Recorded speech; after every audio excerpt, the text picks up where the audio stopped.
주일 아침에 여러분과 함께 예배할 수 있게 된 것을 참으로 감사하게 생각합니다. 지금 찬양대가 찬양을 한 가사 가운데 내 인생이 내 맘대로 안 된다, 그런 가사가 있었습니다. 여러분의 인생이 여러분 마음대로 되신 분은 거의 없을 거예요. 왜냐하면 내 인생의 주인이 내가 아니기 때문에 그렇습니다. 내 인생의 주인은 주님이시기 때문에 그래요. 그래서 여러분의 인생과 저의 인생을 그분에게 맡기며 살아가야 합니다. 신앙생활 다 잘하고 싶죠? 신앙생활 다 잘하고 싶은 마음을 가지고 계실 것 같아서 오늘은 신앙생활 잘하는 법에 대해서 말씀을 드려보려고 해요. 제가 혼자 제목을 따로 적어놨는데 헛발질 안 하는 법, 이렇게 써놨어요. 헛발질 안 하는 법. 요새 사람들을 만나면 이제 물어보면 안 되는 게 몇 가지가 있대요. 이런 거랍니다. 너 아버지 뭐 하시냐? 이런 거 물어보면 안 된대요. 그런 저 남쪽 버전 있잖아요. 너그 아버지 뭐 하시노? 뭐 이렇게. 그렇게 너희 아버지 뭐 하시냐? 이런 거 물어보면 안 된대요. 직업에 귀천은 없다라고 우리가 보통 말은 하지만 그래도 직업을 가지고 그 사람을 다 저울질해요. 아니라고 하면 거짓말이에요. 또 하나는 요새 돈은 얼마나 잘 버냐, 이런 거 물어보면 안 된대요. 그런 거 물어보면 안 된대요. 그리고 특히 여성분에게 나이가 어떻게 되시는가, 이걸 물어보면 안 된대요. 왜냐하면 보기하고 달라 보일 수가 있기 때문에 물어보면 안 된답니다. 근데 우리나라 사람들은 사람만 만나면 궁금해 죽어요. 그래서 막 묻기 시작해요. 그러다가 맨 마지막에는 이제 주민등록증을 꺼내게 되는 그런 일까지 생기게 되죠. 그런데 여러분, 우리가 세월이 지나서 하나님 앞에 가게 됐을 때 하나님께서 우리에게 묻지 않으시는 게 두 가지가 있대요. 그 중에 하나가, 우리에게 묻지 않으시는 것 중에 하나가 뭐냐면, 내가 세상에 살 때 신앙생활을 얼마나 길게 오래 했니? 요걸 안 물어보신대요. 네가 신앙생활을 얼마나 길게 오래 했느냐, 이걸 안 물어보신대요. 왜냐하면 마태복음 19장 30절 말씀 한번 보여주세요. 시작. 그러나 먼저 된 자로서 나중되고 나중된 자로서 먼저 될 자가 많으니라. 아멘. 길게 하는 것이 나쁜 건 아니지만 나중에 들어와도 잘하는 사람이 있기도 하다는 거예요. 그러니까 나는 오래 믿었어 자랑할 필요 없고, 나는 늦게 믿었어 하고 의기소침할 필요가 없다는 겁니다. 잘하면 되는 거예요. 또 하나, 하나님께서 묻지 않으시는 게 있대요. 세상에서 네가 어떤 죄를 지었느냐, 이걸 묻지 않으신대요. 왜냐하면 하나님은 우리가 지은 죄를 다 아시고 또 우리의 죄를 다 용서하셨기 때문에 더 이상 물어보실 필요가 없다는 거예요. 그러나 하나님께서 우리에게 물어보시는 것이 또 두 가지가 있대요. 신앙생활을 얼마나 오래 했느냐, 이거는 안 물어보시지만 요건 꼭 물어보실 거래요. 얼마나 은혜 생활을 했느냐, 얼마나 은혜롭게 신앙생활을 했느냐, 이것이 중요한 거예요. 아무리 예배당에 오래 다녔어도 예수님 믿는 사람처럼 살았어도 은혜 생활을 하지 못하고 불평 생활만 하고 원망 생활만 하고 투덜 생활만 했다면 그거는 그냥 세월만 보낸 겁니다. 은혜 생활을 얼마나 했는가에 따라서 하나님께서 점수를 주실 거라는 거죠. 또 하나 물으시는 게 있는데 이걸 물으신대요. 내가 살면서 어떤 죄를 지었든지 간에 진정으로 회개하였느냐? 진정으로 회개하였느냐? 여러분, 제가 회개에 관해서 설명을 여러 번 드린 적이 있습니다. 회개는 반성이 아닙니다. 반성은 내가 왜 그랬을까 하고 끝나는 게 반성이에요. 회개는 참회와 반성, 그리고 생활의 개선. 생활의 개선까지 따라와야 회개입니다. 집안을 힘들게 하고 집안 식구들을 괴롭히고 날마다 집안을 막 뒤집던 사람이 예수님 믿고 나서 사람이 달라졌다면 그 사람은 회개한 겁니다. 그런데 내가 왜 그랬을까 그러고 또 그러고, 내가 왜 그랬을까 그러고 또 그러고, 그러면 그 사람은 회개한 사람이 아니고 그냥 반성만 하다가 마는 거예요. 지금 이 자리에 계신 여러분, 진정으로 회개하는 신앙생활을 하셔야 합니다. 그냥 생각으로만 내가 그러지 말았어야 되는데, 그건 의미가 없어요. 여러분의 손과 발, 여러분의 생활이 달라져야 합니다. 그래서 신앙생활은 생활신앙이 되어야 합니다. 말로만 혀로만 사랑하지 말고 행동과 진실함으로 주님을 사랑하는 생활신앙이 되어야 합니다. 그냥 종교 칸에다가 기독교 쓰는 게 기독교인이 아니에요. 우리의 삶이, 우리의 생활이, 우리의 습관이 그리스도처럼 닮아가는 사람들이 되어야 한다는 거예요. 사랑하는 여러분, 우리 믿는 사람들에게 정말 중요한 것은 우리가 어떻게 은혜 생활 하느냐. 예배당에 왔다 갔다 하는 거 중요해요. 그러나 은혜 생활을 하는 거하고는 조금 더 달라요. 많이 달라요.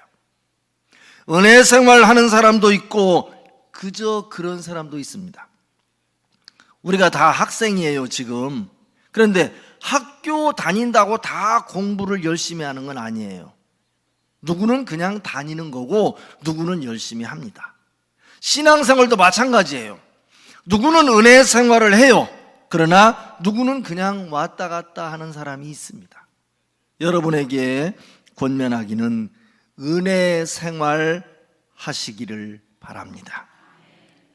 하나님은 그런 신자에게서 영광을 받으시고 하나님은 또 그런 신자에게 기적을 허락하십니다. 우리 하나님이 기적을 베푸시는 장소나 기적을 베푸시는 그릇은 은혜라고 하는 장소예요. 은혜가 있으면 주님의 기적이 일어나요. 은혜가 있으면 신앙생활 잘하게 되어 있습니다. 은혜가 없으면 어려워요. 베드로 사도가 예수님의 수제자라고 보통 알려져 있습니다. 그런데 베드로도 예수님을 그냥 3년 따라다닐 때는 별다른 기적이 일어나지 않았습니다. 그러나 마가의 다락방에서 성령의 은혜를 받고 은혜 생활을 시작하니까 안진뱅이도 일어나고 눈먼 사람도 눈을 뜨는 놀라운 기적이 일어났습니다. 우리에게 중요한 것은 우리가 어떻게 하여야 은혜 생활을 할 수 있는가, 그거예요. 바울은 오늘 본문에서 고린도 교회 신자들에게 은혜를 헛되이 받지 말라 이렇게 말해요. 오늘 1절에 보면 그렇게 이야기하잖아요. 1절 말씀 맨 아랫줄에 하나님의 은혜를 헛되이 받지 말라. 저는 요걸 읽고 나서 그런 생각이 들었습니다. 여러분 집에 가면 바구니가 있잖아요. 바구니에다가 물을 부으면 바구니에 물이 남아나지를 않아요. 말씀을 들어도 바구니처럼 생긴 내 마음의 그릇이라면 그냥 흘러나가고 남아나질 않습니다. 여러분의 마음의 그릇이 제대로 되어 있어야 말씀을 담을 수 있는 그릇이 되는 거죠. 헛되이 받지 말라는 말씀과 함께 어떻게 하여야 은혜를 헛되이 받지 않는지 오늘 성경에서 몇 가지를 이야기해요. 먼저 오늘 1절에 다시 한번 1절 보여주시면 시작. 우리가 하나님과 함께 일하는 자로서 너희를 권하노니 하나님의 은혜를 헛되이 받지 말라 이렇게 말씀해요. 고린도 교회 신자들에게 이 말씀을 하게 된 이유가 있습니다. 고린도 교회 신자들이 지금 잘못된 지도자의 말과 이단에 빠져서 바울의 복음을 거절하고 있기 때문에 그래요. 그러므로 바울은 고린도 교회 신자들에게 우리가 은혜 생활을 바로 하기 위해서는 하나님의 은혜를 헛되이 받으면 안 된다라고 말씀하고 있는 겁니다. 여러분, 우리는 바울의 말처럼 하나님이 기뻐하시는 은혜 생활을 하기 위해서는 좁게는 그릇된 말, 잘못된 말에 귀를 기울이면 안 되고 넓게는 이단에 빠지면 안 됩니다. 이 그릇된 말, 잘못된 말에 빠지게 되면 그것이 은혜를 헛되이 받는 사람이 되는 거예요. 지금 우리나라는 이단들의 극성에 교회들이 큰 몸살을 앓고 있습니다. 우리 동네에도 이단 집회소가 있죠. 교회마다 문 앞에 커다랗게 광고를 다 써붙여놨습니다. 우리 교회는 이단의 출입을 금합니다. 이렇게 다 써놨어요. 요새 이단자들이 이제 목사님을 만나고 싶다고 하면서 찾아다닌대요. 우리 교회만이 아니라 다른 데도 찾아간대요. 그 젊은 아이들 말로 배틀이거든요. 그 배틀. 그래서 가서 내가 저 교회 목사를 꼼짝 못하게 하고 왔어 라고 하면서 이제 떠들고 다니려고 그러는 거예요. 그 사람들은 궤변으로 특수훈련을 받은 사람들이에요. 그런 사람들이랑 대화를 하잖아요. 그러면 남는 게 하나도 없어요. 예를 들어서 제가 그 사람들이랑 얘기해서 말싸움을 해서 뭐 혹시 이겼다고 쳐요. 그러면 또 다른 궤변론자를 또 보내오고 그러면 인생을 낭비하는 거예요. 평신도일 경우에는 잘못된 말씀에 빠질 확률이 아주 높아요. 그 사람들이 하는 얘기 들어보면 평소에 우리가 하는 이야기가 아니에요. 아주 신기하고 짜릿한 얘기를 해요. 그런 이야기를 들으면 왜 저런 얘기를 안 해줬을까? 우리 목사님은 그게 정상적인 신학의 범주 안에 들어있지 않기 때문에 그런 거예요. 그래서 사도 요한이 요한 2서 1장 10절에 이런 이야기를 했습니다. 시작. 누구든지 이 교훈을 가지지 않고 너희에게 나아가거든 그를 집에 들이지도 말고 인사도 하지 말라. 이렇게 되어 있어요. 또 보세요. 그에게 인사하는 자는 그 악한 일에 참여하는 자임이니라. 아멘. 사도 요한이 사랑의 사도예요. 사랑의 사도인 요한이 이단자들과는 인사도 하지 마라, 말도 섞지 마라, 그러다가 너희 영혼마저 끌려 들어간다, 그 이야기를 하는 거예요. 여러분, 당시에 고린도 교회에 문제가 있었는데, 당시 고린도 교회는 교회에 상주하는 교역자가 없고 순회 전도자들로 목회가 이루어지는 상황이었어요. 그러다가 보니까 전도자들 간에 갈등도 있고, 또 전도자들의 이 메시지가 일관성이 없는 그런 상황이 발생했습니다. 다시 말하면 부모 없이 자라는 자녀들이 항상 위험한 일이나 잘못된 일에 빠지기 쉬운 가능성이 더 많은 것과 비슷해요.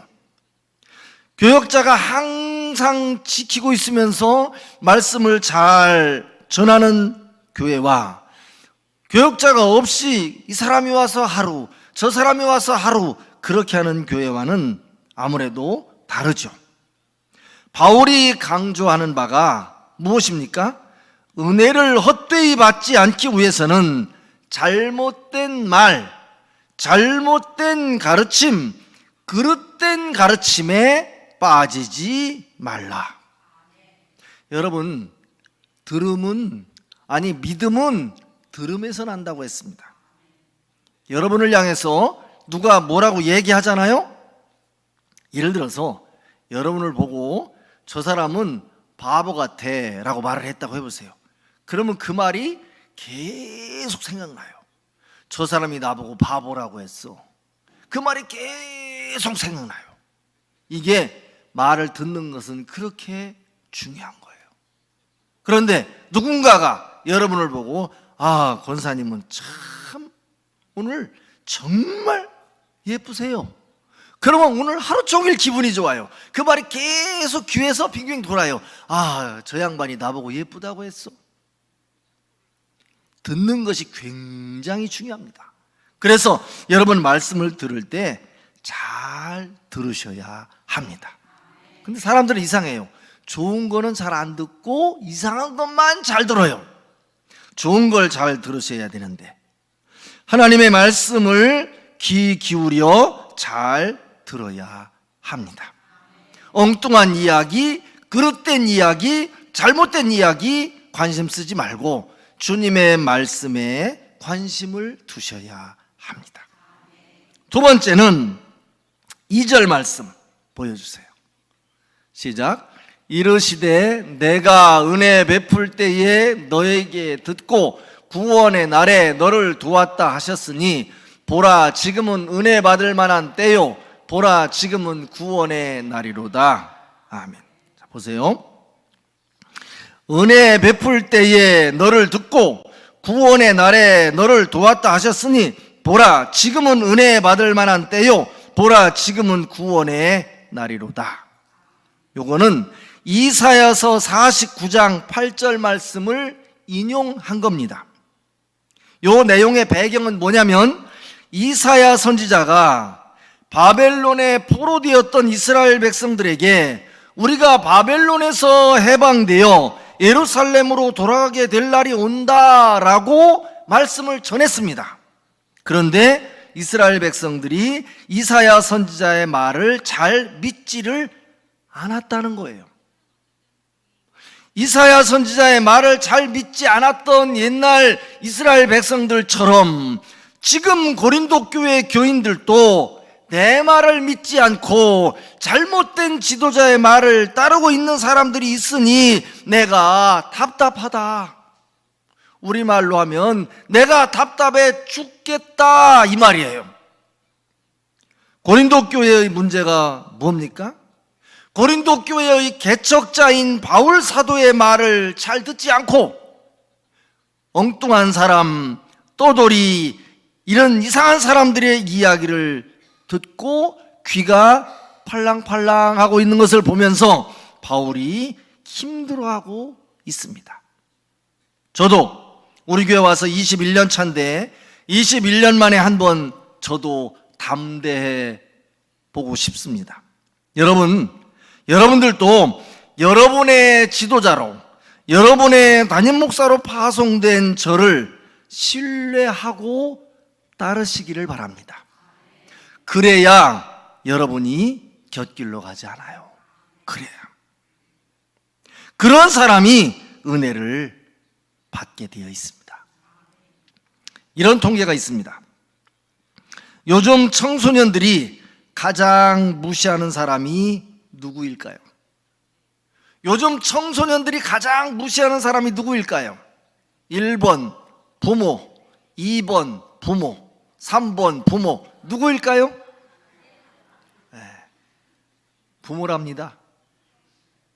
요즘 청소년들이 제일 무시하는 사람이 부모래요. 친구 말에는 막 이렇게 호응하고 반응하고 하는데 부모님의 말은 들으려고도 안 하고 신뢰도 안 하고 따르지도 않고, 그런 퍼센테이지가 굉장히 높대요. 모든 자녀가 다 그런 거는 아니겠지만 우리 2층에 있는 젊은 친구들은 그렇지 않겠죠. 2층에 제가 아까 새로운 친구가 있어서 이름을 물어봤는데 민석이는 아버지와 어머니의 말씀을 잘 귀담아 들어야 합니다. 알겠다고 고개를 끄덕끄덕 했어요. 아니, 아버지 엄마가 가장 자기들을 생각하지, 자기들을 위해서는 간도 빼주고 눈도 빼주고 할 사람들이 자기 아버지고 엄마인데, 아버지 엄마의 말을 그렇게 무시한다면 그거는 가슴이 미어지는 일이에요. 그거는 정말 안타까운 일입니다. 부모들보다 자기를 더 사랑하는 사람이 이 세상에 어디 있겠습니까? 땅에서는 아버지와 엄마가 가장 나를 사랑하고, 하늘에서는 하늘에 계신 우리 아버지 하나님이 여러분을 사랑하시는 분이신 것을 믿으시기를 바랍니다. 바울은 고린도 교회를 세운 개척자요, 그들에게 구원의 복음을 전한 사람이고 누구보다도 고린도 교회를 생명같이 사랑하는 사람이에요. 그런데 고린도 교회를 세운 그 개척자를 마다하고 거짓 지도자의 말에, 그 달콤한 말에 빠져서 정신을 못 차리고 있는 고린도 교회 교인들을 보고 바울이 답답해하고 있는 거예요. 여러분, 제대로 은혜 받는 비결이 무엇입니까? 자기 지도자를 신뢰하는 것입니다. 저는 여러분들과 한 20년 넘도록 살아왔는데 그동안에 저도 조심하고 여러분도 조심하고, 그래서 서로에게 신뢰를 많이 까먹는 행동을 그래도 하지 않았다고 생각합니다. 신뢰를 까먹었으면 벌써 이삿짐이 나갔겠죠. 저는 항상 신뢰를 까먹지 않으려고, 신뢰의 자산을 쌓으려고 조심하고 노력합니다. 누가 진짜 은혜 있는 성도일까요? 매 주일 강단에서 선포되는 자기 담임 목사의 설교의 은혜를 받는 사람이 진짜 성도입니다. 제가 여러분들에게 자주 강조드리는 메시지 가운데 말은 영의 통로다. 시작. 말은 영의 통로예요. 왜냐하면 제가 어떤 말을 할 때 여러분이 그 말을 잘 따라 들어오면 성령께서 일하시는 통로가 됩니다. 그런데 마귀가 말하는, 귀신이 말하는, 사탄이 말하는, 이상한 사람이 말하는 이야기를 듣고 그걸 따라 들어가면 여러분은 지옥의 문 앞에 떨어지게 될 거예요. 그래서 항상 정신을 차리고 성경적인 메시지, 생명의 메시지, 하늘로부터 내려오는 메시지를 여러분이 잘 따라가야 합니다. 그래서 말은 영의 통로가 되는 거예요. 제가 무슨 이야기를 할 적마다 이 이야기를 하면 여러분 속에서 뭐가 생겨나요? 의식이 생겨나요. 제가 호랑이 하면 벌써 호랑이가 떠오르잖아요. 강아지 하면 강아지가 떠오르잖아요. 말이 그래서 무서운 거예요. 요즘 망하는 사람들 보세요. 공천 나왔다가 망하는 사람들 보세요. 다 뭘로 망해요? 다 말로 망해요. 그 젊은 친구 말 잘하는 장아무개도 보니까 말 잘합니다. 근데 결국 말로 지금 떨어졌더라고요. 말은 그렇게 중요한 거예요. 우리가 말을 어떻게 하냐에 따라서 하나님은 은혜가 오기도 하고 마귀가 오기도 하고 그래요. 가룟 유다는 지옥 맨 밑바닥에 있다고 합니다. 누가 물어봤대요. 왜 예수님의 제자였는데 지옥에 있냐고. 그러니까 마귀가 그렇게 말을 했대요. 저 사람은 늘 하는 말이 우리 편인 줄 알고 우리가 데려갔어. 그렇게 얘기했다고 해요. 여러분은 항상 강단에서 선포되는 말을, 강단에서 선포되는 메시지를 늘 귀 기울여 들으셔야 합니다. 세 번째는 5절에서 8절, 9절, 10절 이런 데 나오는 여러 가지 많은 내용들이 있는데, 이 많은 내용들은 뭐냐면 한마디로 말하면 힘들고 어렵고 고통스러운 상황이 있지만 견뎌냈다. 바울이 힘들고 어렵고 고통스럽고 매맞고 배고프고 어려운 일 많았지만 내가 믿음 안에서 견뎌냈다. 이 이야기를 하는 거예요.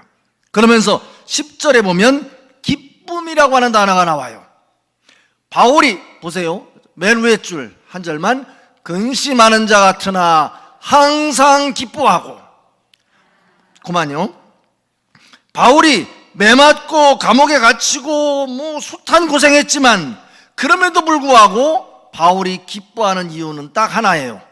주님 안에 있기 때문에 그래요. 여러분이나 제가 살면서 오르막도 있고 내리막도 있지만 그럼에도 불구하고 우리가 주님 안에 있으면 기쁨을 잃어버리지 않을 거예요. 기쁨을 잃어버리지만 않는다면 여러분의 삶 속에서 기적이 일어날 수 있습니다. 무슨 일을 하든지 기쁨으로 하면 기적이 일어날 수 있어요. 한번 해볼까요? 기쁨으로 하면 기적이 일어납니다. 여러분이 하는 일이 무엇이든지 간에 기쁨으로 하셔야 해요. 그러면 여러분의 삶이 기적이 일어나는 삶의 현장이 될 겁니다. 우리가 언제 은혜를 쏟아버립니까? 잘 하다가 미끄러지는 거예요. 잘 견디다가 미끄러지는 거예요. 우리가 끝까지 잘해야 할 이유는 언제 은혜의 순간이 올지, 언제 축복의 순간이 올지, 언제 하나님의 천사가 와서 베데스다 연못에 물을 흔들지 몰라요. 그래서 포기하지 말고 낙심하지 말고 낭망하지 말고 견뎌내야 합니다. 고린도전서 13장 7절에 사랑은 견디는 거다. 시작. 사랑은 맨날 달달한 게 아니에요. 그거는 신혼 초 몇 달만 달달하지 시간 지나면서 안 달달해요. 지금 저희 부부는 34년 차인데 의리로 살고 있습니다. 의리로. 그냥 서로 불쌍하게 여기면서 그냥 죽었나 살았나 이렇게 살피면서 살고 있습니다. 사랑은 견디는 거예요. 처음에는 달달하고 한이지만 어떤 날은 설탕을 먹어도 쓴 날이 와요. 사랑하는 여러분, 성령님이 도와주시면, 주님이 도와주시면 우리 안에 기쁨이 떨어지지를 않습니다. 어려운 상황임에도 불구하고 기쁨이 떨어지지 않아요. 그러면 그 기쁨 때문에 기적이 일어나게 되는 겁니다. 여러분 오늘 다 자동차 타고 오셨잖아요. 여러분의 자동차에 연료가 떨어지면 그 차는 그 자리에서 꼼짝 못하고 서 있어요. 5억 원짜리면 뭐해요? 휘발유가 없으면 서 있는 거죠. 우리 신앙생활 마찬가지예요. 은혜가 떨어지면 나는 딱한 인간 되는 거예요. 은혜가 떨어지면 딱한 목사 되는 거고, 은혜가 떨어지면 딱한 장로 되는 거고, 은혜가 떨어지면 불쌍한 권사 되는 거고, 은혜가 떨어지면 불쌍한 집사 되는 거예요. 은혜가 있을 때만, 성령의 기름 부어주시는 은혜가 있을 때만 신앙생활 할 수 있는 거예요. 자동차가 에너지가 있어야 가는 것처럼 성령께서 주시는 은혜가 있을 때 여러분이 전진하게 될 겁니다. 정리할게요. 우리는 은혜를 헛되이 받지 않는 사람이 되기 위해서, 신앙생활 잘하기 위해서는 제가 세 가지 말씀드렸어요. 하나는 그릇된 가르침, 잘못된 말씀에 빠지지 말아라. 두 번째는 성경적 지도자를 신뢰하며 신앙생활을 해야 한다. 세 번째는 바울과 같이 끝까지 인내함으로 내 속에서 솟아나는 주님이 주시는 기쁨으로 신앙생활을 해야 한다. 그러면 마침내 최후 승리하는 여러분들이 될 줄로 믿습니다. 그렇게 사시기를 축원합니다. 기도하겠습니다. 주님, 오늘도 주님의 자녀들 이 자리에서 만나게 도와주신 거 감사합니다. 주님의 말씀 안에서, 주님의 성령님의 은혜 안에서 늘 승리하는 하나님의 자녀들 삼아 주옵소서. 예수 그리스도 이름으로 기도드립니다. 아멘.